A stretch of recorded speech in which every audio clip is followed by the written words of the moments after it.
Et maintenant une nouvelle question. Les Grecs peuvent-ils, par exemple, vraiment sortir de l'euro pour revenir à leur monnaie historique, le drachme? L'idée a souvent été soulevée ces derniers jours, mais plutôt comme une question de cours. C'est en tout cas celle que défend le professeur d'économie Jean-Jacques Rosa.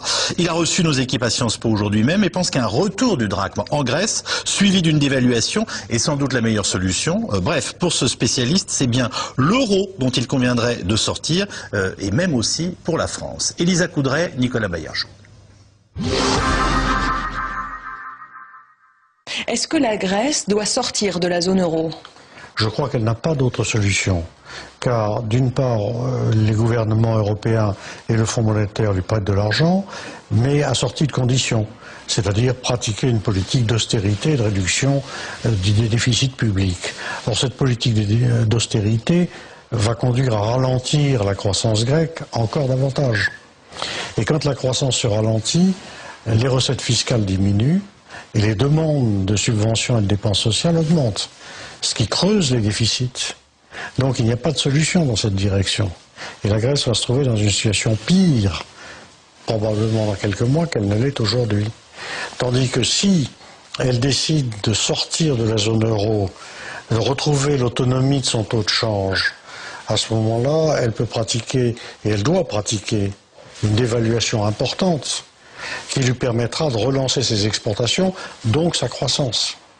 Pour vous, c'est la seule solution? Je ne vois pas d'autre solution. Quelles seraient les conséquences pour la zone euro? D'autres pays sont dans des situations difficiles, qui ne sont pas aussi graves que celles de la Grèce, mais qui sont du même ordre, comme l'Espagne, le Portugal, peut-être même l'Italie.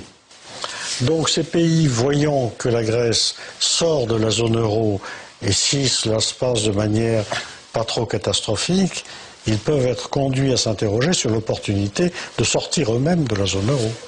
Ça veut dire que c'est la mort de la monnaie unique? Pas nécessairement, parce qu'il restera dans la liste des membres actuels de la zone euro des pays qui remplissent les conditions de ce qu'on appelle une zone monétaire optimale, c'est-à-dire qui ont intérêt à avoir une monnaie commune.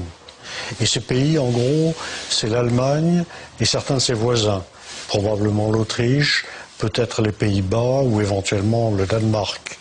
Personnellement, je crois que la France aurait intérêt à sortir, parce que ça lui rendrait la maîtrise de sa politique monétaire et de son taux de change.